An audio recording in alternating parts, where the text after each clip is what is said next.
시청자 여러분 안녕하세요. 오늘은 여러분과 함께 어느 노인의 양로원에서 인생을 마감하기 전 남겨놓은 편지를 들어보겠습니다.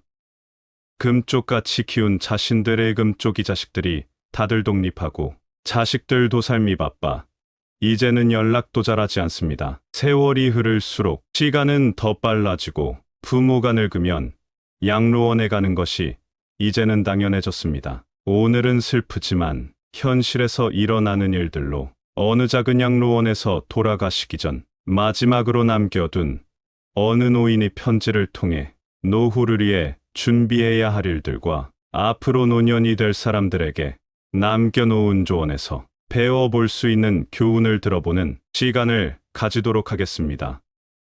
그럼 시작하기에 앞서 구독, 좋아요 부탁드리겠습니다. 그럼 시작하겠습니다.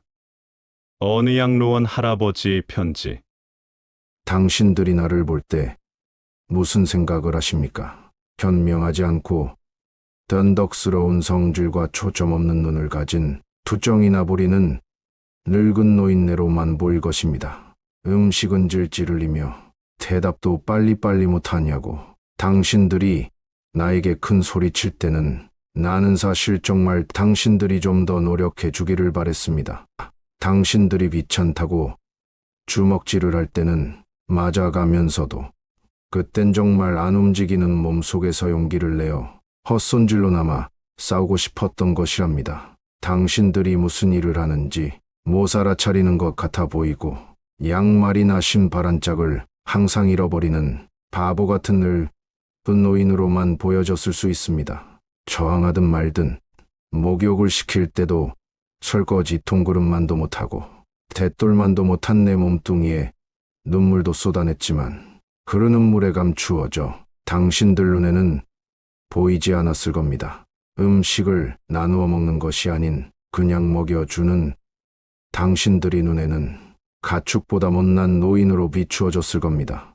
당신들은 저를 그런 식으로 생각할지 모르겠습니다. 당신들은 저를 그런 식으로 봤을지 모르겠습니다. 제 팔에는 수많은 상처와 피멍 자국들이 당신들 눈에는 도화지 위에 아무렇게나 그려놓은 망가진 보라색 도라지꽃으로 보여졌을지 모르겠습니다. 간호사님들 그렇다면 이제 눈을 뜨고 그런 식으로 나를 또는 노인들을 보지 말아야 합니다. 이 자리에 꼼짝하지 않고 앉아서 나의 의지는 상실되어 당신들이 지시한 대로 행동하고 나의 의지가 아닌 당신들이 의지대로 먹고 온몸에 피멍이 들어도 아픔을 삭혀야 했던 나에 대해 누구인지 말하겠습니다. 내가 10살 어린 아이였을 땐 사랑하는 아버지도 있었고 사랑하는 어머니도 있었고 형제들도 자매들도 있었답니다. 16살이 되었을 땐 발에 날개를 달고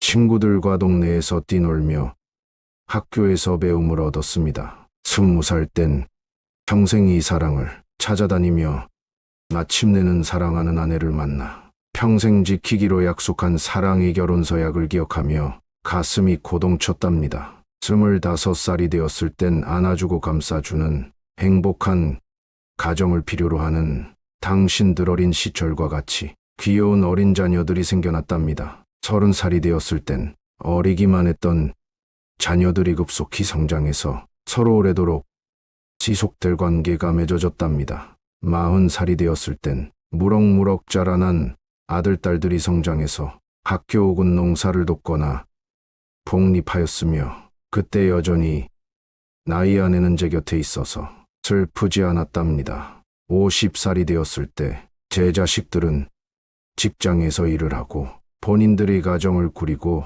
손주를 제 무릎에 안겨주며 그때 비로소 인생의 맛을 느끼는 내 자신을 앓게 되었답니다. 마침내 어두운 날들이 찾아와 내 옆에 있던 아내가 먼저 하늘로 떠나게 되면서 앞으로의 삶을 생각해 보니 두려운 마음에 몸이 오싹해졌답니다. 자녀들이 모두 자기의 자식을 키우고 있는 그 모습을 보고 난 내가 알고 있던 지난 날들과 사랑에 대해 한번 생각해 봤답니다. 나는 이제 늙은이가 되었는데 참으로 우습게도 늙은이를 바보처럼 보이게 만드는 것들을 보면서 세월은 참으로 잔인한 것 같다는 생각이 들기도 했답니다. 몸은 망가지고 기력도 없어져 버렸으며 사랑하는 아내도 떠나버렸고 한때는 마음이었던 것들이 이제는 무딘 돌이 되어버렸답니다. 지체와도 같은 이 늙은이 속에는 아직도 어린애 같은 마음은 살아있어 가끔씩 다 망가지니 가슴이 부풀어 오르는 때가 있답니다. 좋아하는 사람이 생겨 젊은 시절처럼 사랑도 하고 싶다는 꿈도 꾸어본답니다.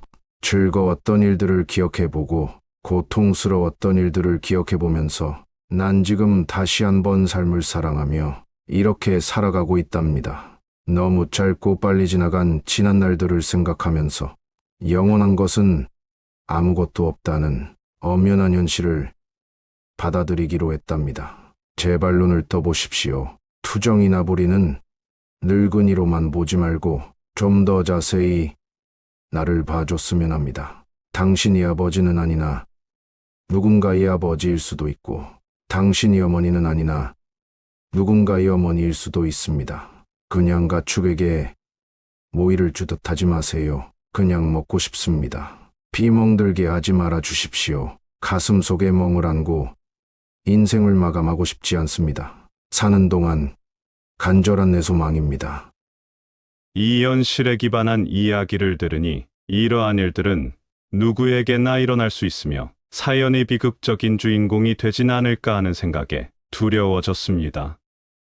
만약 양로원에 보내지는 것이 피할 수 없는 시대의 흐름이라면 막연하게 걱정만 하고 있기보다는 내가 직접 행복한 노후를 준비하는 것은 좋은 방법이 아닐까 합니다. 나이 들어 요양원에 의지하지 않으며 스스로 독립하여 노후를 건강하게 보내려면 몇 가지를 기억하면 좋겠습니다. 건강한 노후를 준비하는 방법은 다음과 같습니다. 첫 번째, 신체 건강 유지하기입니다. 신체 건강은 노후에 있어 매우 중요합니다. 규칙적인 운동을 통해 근력과 유연성을 유지하고 균형 잡힌 식단을 유지하는 것이 중요합니다. 신체 활동은 건강한 심혈관 기능, 뼈, 건강 면역 시스템 강화를 도와줍니다. 또한 금연, 음주량 조절, 건강한 체중 유지 등의 습관을 가지는 것도 중요합니다. 건강한 노후를 위해 가장 좋은 운동 중 하나는 유산소 운동입니다. 유산소 운동은 심혈관 기능을 향상시키고 신진대 살을 촉진하여 신체 건강을 유지하는 데 도움을 줍니다. 걷기는 매우 쉽게 실천할 수 있는 유산소 운동입니다. 규칙적인 걷기는 심혈관 건강을 향상시키고 근력과 유연성을 유지하는 데 도움이 됩니다. 걷기는 관절에 부담을 주지 않으며 밖에서 산책하거나 실내에서 운동기구를 이용하여 할 수 있습니다. 걷기를 더욱 효과적으로 하기 위해 일정 거리나 시간을 목표로 설정하고 정해진 스케줄에 맞춰 규칙적으로 걸을 수 있도록 노력하는 것입니다. 다만 운동을 시작하기 전에 현재 건강 상태와 개인적인 제한 사항을 고려하여 의사 또는 건강 전문가와 상담하는 것이 중요합니다. 이들은 신체적인 상태와 운동 계획에 대해 적절한 조언과 지침을 제공할 수 있습니다. 두 번째, 인지 활동 유지하기입니다. 노화는 인지 기능의 저하를 일으킬 수 있습니다. 그러므로 노후에도 인지적 활동을 유지하는 것이 중요합니다. 독서, 퍼즐 문제 해결, 악기 연주 등 다양한 활동을 통해 뇌를 자극하고 활발하게 유지하는 것이 좋습니다. 인터넷을 활용하여 온라인 강좌나 뇌훈련 프로그램에 참여하는 것도 도움이 될 수 있습니다. 셋째, 사회성 유지입니다. 사회성 유지는 건강하고 행복한 노후를 위해 중요한 요소입니다. 가족, 친구, 이웃과의 교류를 유지하고 커뮤니티 활동이나 취미 동호회에 참여하는 등의 방법으로 사회적 연결성을 유지하세요. 사회적 활동에 참여함으로써 외로움을 줄이고 심리적 안정을 유지할 수 있습니다. 봉사활동은 사회적이며 의미 있는 활동을 함께하는 좋은 방법입니다. 또한 지역에서 열리는 행사나 축제에 참여하여 사회적 연결을 형성할 수 있습니다. 지역 공연, 예술, 전시회, 마을 축제 등 다양한 행사를 참석하고 이웃들과 대화하며 정보를 교환하거나 마음을 서로 공유할 수 있습니다. 여러분이 행복한 노후를 보내시기를 바라며 이 영상이 도움이 되기를 바라며 진심으로 기도하겠습니다. 시청해 주셔서 감사합니다. 좋은 양질의 동영상을 지속적으로 원하신다면 구독, 좋아요 부탁드리겠습니다.